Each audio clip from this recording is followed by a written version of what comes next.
Hi, I'm Janet Shields Scott, and you're listening to JanetFitBeautyStyle.com, a lifestyle talk guide with expert advice on beauty, fashion, wellness, real estate, entertainment, and fun celebrity secrets. Thanks for turning me on. I'm glad you tuned in.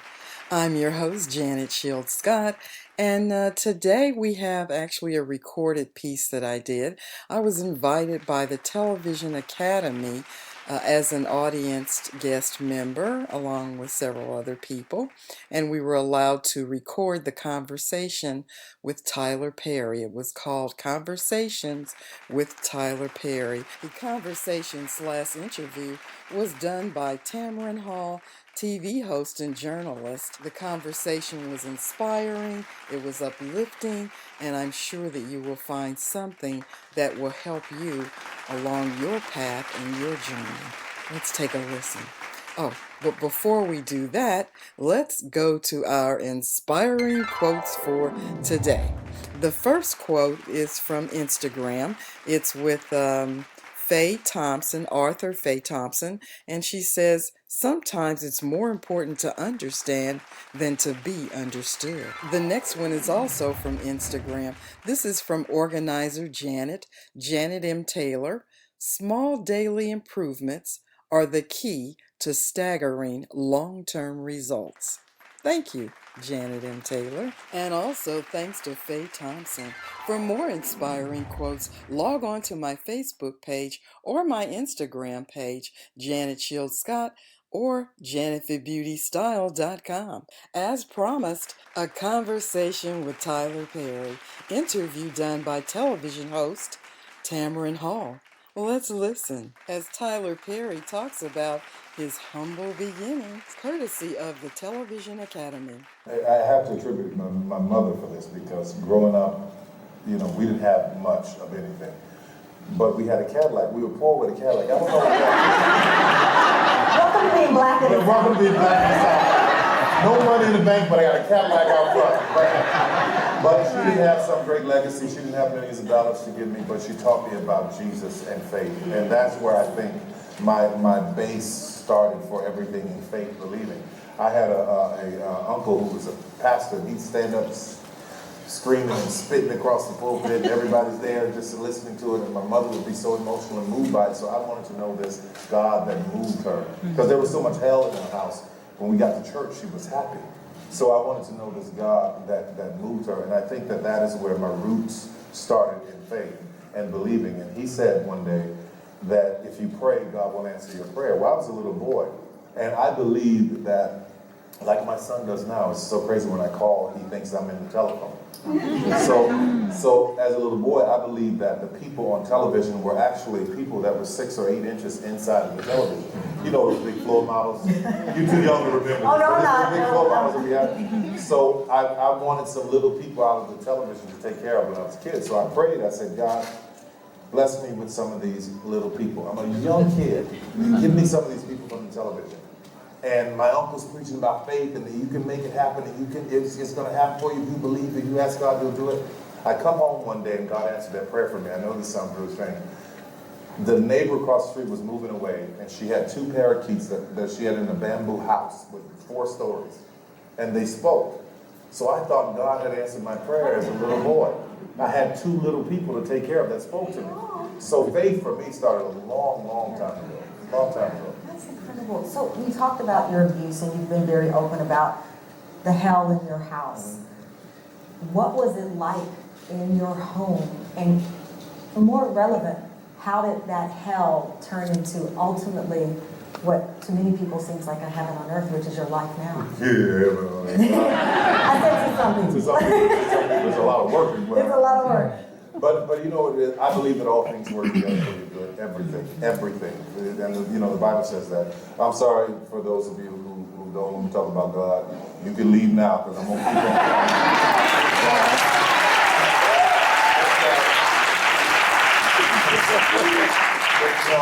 The Bible says all things work together for your good, and I truly believe that. And it's very difficult for a lot of people to believe because some things are so horrible and so dark, and I went through so many things that I thought were awful, and I didn't understand why.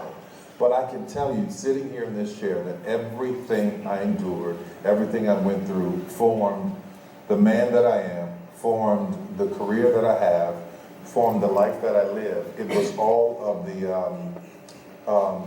building blocks for me to be the person that I am. And I can honestly say, I'm grateful for that experience. Had I not had that experience, then I wouldn't be the person that I am. I think where people get lost, that's when they get bogged down in the pain. They get so angry and they get so hurt and so frustrated and so full of rage that they can't get past it. They can't get to forgiveness. And what happens is you end up stuck, not understanding why all of the tragedy happened. So when you find a way to use it and take the power out of it, and out of the negativity and harness it into the positivity in your life, it really changes everything. Give me an example of one of those negative moments that you today see very clearly as a positive stepping stone. Well, for me, just the way my father treated my mother, watching that as a little boy, and I don't know how this is for girl children, but for a man child watching his mother be beaten and abused, and he can't do anything, you feel powerless, you feel so helpless, and it really starts to tear away at the fabric of the little boy who will soon become a man.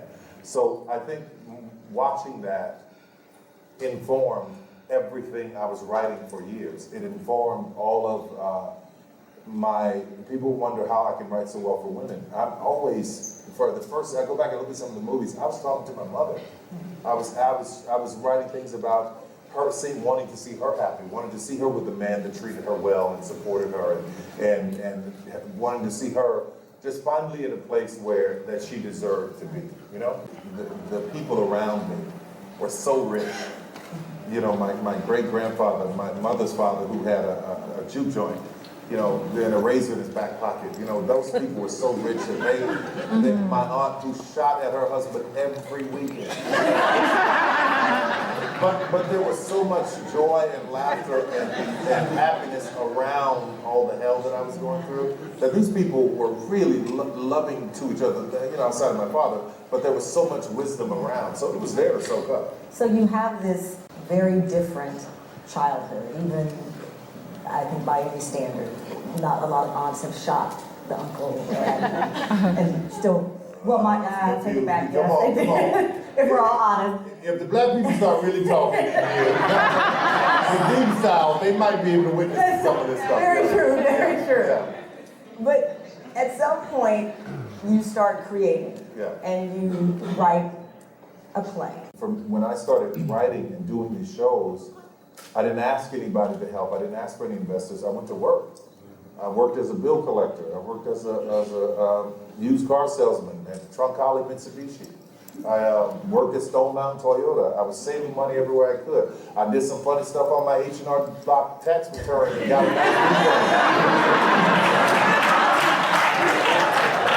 Hey, I got that $2,000. I was carrying people I didn't even know. And I took that money and I rented the 14th Street Playhouse, which is affiliated with this place, and right across the street. And I went down to the theater and I put the show up and I hired actors, and I'm thinking, this is it. I got all these people coming. I'm gonna make all my money back. I'm gonna put all my money into rent payment. I had a rent apartment out in College Park. If I couldn't pay the rent, it's gonna be okay. They'll let me slide for 30 days. And if they didn't, then I was gonna go down to the court and file. And they get it. When they file the writ of eviction, I shouldn't be telling you this, but I know how to do it. When they file a writ of eviction, you go down to the Fulton County Courthouse, you show up, then they give you an extra 30 days. So I had 60 days. Oh, I had it all worked out. So then you send a check in for your light bill or whatever, and you forget to sign. Oh, I forgot to sign that. Oh, we have so much in common.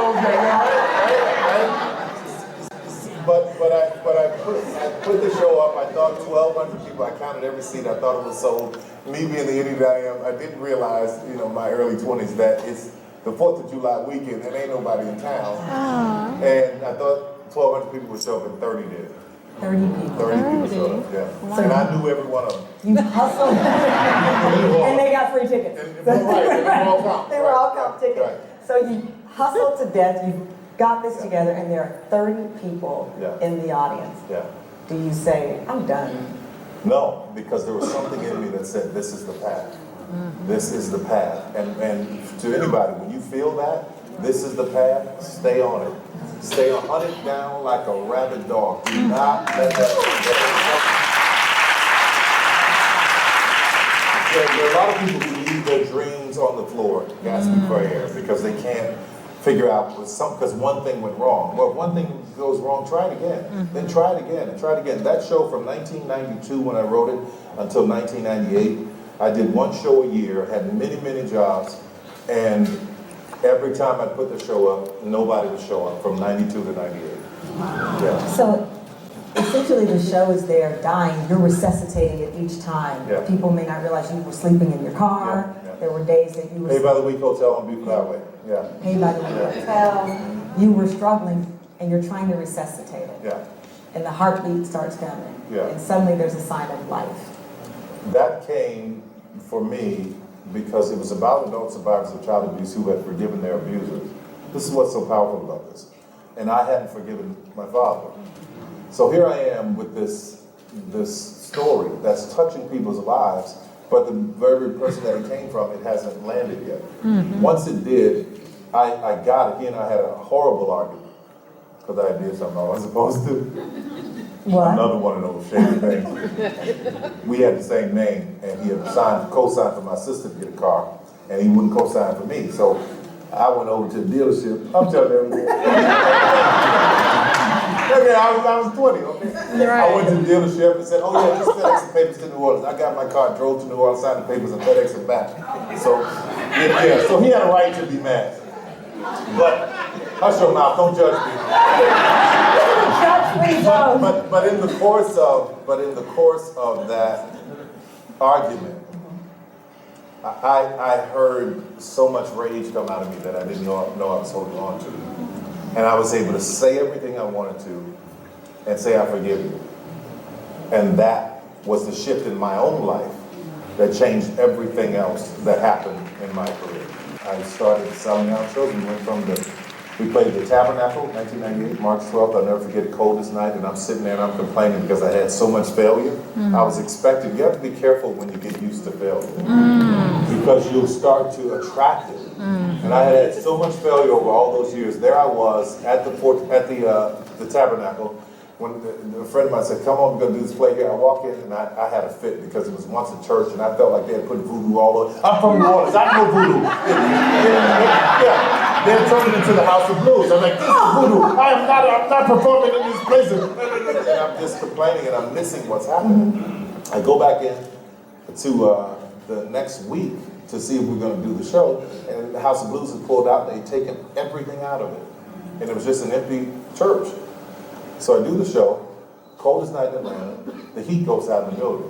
And I'm sitting there, I've told this story so many times, I feel like you've heard it. I'm sitting there in the dressing room, I'm playing Old Man Joe at the time, and I am just mad. I'm so mad, and I'm sitting there and I'm praying, like, God, you always bring me out here, you never see me through, and I hear this voice say, get up. Shut up and get up. I go and I look out the window, there was a line around the corner trying to get me. This is after the forgiveness. Yeah? So from there we go down the street to the Fox Theater, sold out 2 shows there, and every promoter that had turned me down came with an offer as a national promoter. Wow. So then we started traveling the country, and we started, I still hold the box office record at the Kodak in LA, and the Beacon, and the Fox Theater, and it's just been amazing. You know, a lot of people are called, but then there are people who are chosen to do greater things. And that chosen kind of feeling is going to pull you higher. And it's going to pull you higher than just what the calling is. And for me, I found myself in a lot of positions that no one had been in before in the industry. And I started to challenge myself thinking, managers, agents, lawyers, they'll say, you can't do that. That's not how it's done. I said, I don't care. This is the way I want to do it. You employ hundreds of people. Yeah. People who may never have been given a shot, who could have sold their cars and all these things and taken out to Hollywood, but simply because they didn't think the packaging wouldn't be let in. Did you specifically go in to the studio with the mindset, I'm going to show Hollywood? No, it was never about that. For me, it was about This is my path. This is what I am supposed to be doing. This is my journey. Who likes it, who doesn't get it, this is the path that I am supposed to be on. So I want to honor that. Right. When I die, I want to be in that bed going, okay, I did it all. I did everything I set out to do. Because there's so many people in deathbed. I know I read a lot of deathbed confessions in the Bible. And if you ask people who are in hospice and old homes what their regrets were, there's a lot of times where they say, I didn't do all that I wanted to do. And I don't want that feeling. Right. I don't want to be in a situation where I have regrets where I should have done this or I should have done that. I'm going to leave it all on the table. I'm going to lay it all out there to make sure that when I get to the end of this life, I go down smiling. Yeah. Tyler Perry, what's the number one piece of advice that you can give me to get in the door? What is it? Somebody who wants to get into the business, so seriously, it's what is your talent? What do you bring? How unique is it? How special is it? And if you know that and you have that and you know it for sure, it goes back to what I was talking about earlier. When you know it, don't let anything stop you. Don't let anything stop you. I don't care how many no's, how many people say no, it's not going to happen. All you need is one yes from God and everything is going to happen. So what was the pitch to you, and why did you answer the call to join OWN? I had two paths. I was working on a deal for my own network, and we were in negotiations when this conversation came up. And it's like, listen, Tyler, you need to take a look at cable and see how much trouble it's in. A lot of people are cord cutting, which means people are tired of paying the high premiums. You got 800 channels and you're watching 6. And also, Netflix and all those things are becoming so competitive. They're like, before you go down the path of having your own, if you don't have a big giant behind you, it's going to be very difficult. So that big giant was Discovery, and the one that I was looking at didn't have that. And the other big giant is Oprah. So to have both of those and team up together, I thought that's a better move, and it has been. It has been. So did you go to them with the show ideas, or were these shows that are ideas that were sitting on the shelf in the studio? These were all the shows I would bring to my own channel. Really? Yeah, I was going to bring them to my own channel, just ideas that I had. I had done a play called The Have and Have-Nots, which is nothing like the show. But the title, I thought, this is an interesting dynamic. And my mother worked most of my childhood at the Jewish Community Center, taking care of young kids.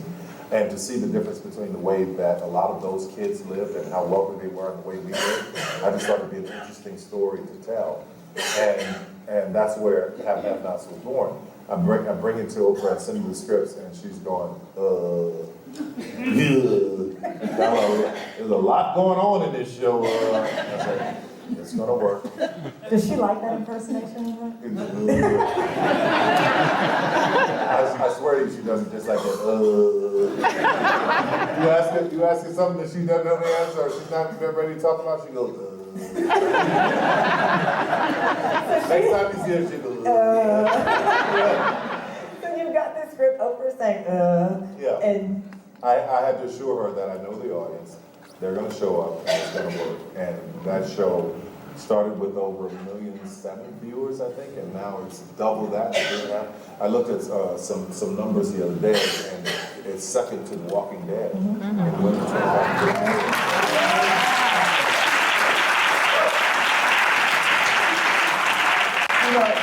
You just said you knew the audience, and that's been the secret sauce of everything you've done, in addition to faith, of course, being the number one thing. But your advice was faith, and you have to release ego. Egos kill it. It can shut down everything in your life. Well, I have been in this company for 5, and I deserve to have. Just hush your mouth, because sometimes God is doing something else. And you're fighting and struggling to stay in a position that you're not even supposed to be in. Sometimes you step back and go, wait a minute, just wait this out. So true. In your wisdom and your words that you offered, do you fully grasp how much it means to us? Here's what I believe. There's a great Wine song that says, we may never know all the people that we touch. We may never know all the lives that we touch. But God, there's a record that you do keep. And one day we'll receive a reward for all the lives that we touch. So that's how I try to live my life. I don't know everybody that's been touched. I don't know every story. I don't know how many people have been lifted and encouraged. But I know for sure that it's happening. And that makes me get up and go every day. That makes me feel great knowing that today I'm going to touch somebody else. And the next day I'm going to touch somebody else. And they're going to completely be moved to a better place. That inspires me every day. Ladies and gentlemen, Tyler.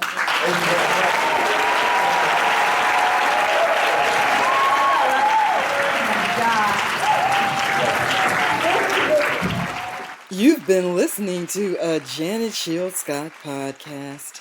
I'm your host, Janet Shields Scott. You've been listening to the best talk guide with beauty, fashion, real estate, wellness, entertainment, and fun celebrity secrets. For more fun and informative lifestyle information, you can log on to the website, janetthebeautystyle.com. You can follow me on Facebook, Twitter, Instagram, Pinterest, and YouTube. And don't forget to share, like, follow, and you can even be a patron of a Janet Shields Scott podcast. Remember to love, laugh, and live your life with style. As we end this, let's take a moment to relax. Take a deep breath, inhale, and exhale. Again, inhale, and exhale. Again, inhale, and exhale. As you go throughout the day, stop, take a pause, chill, and relax.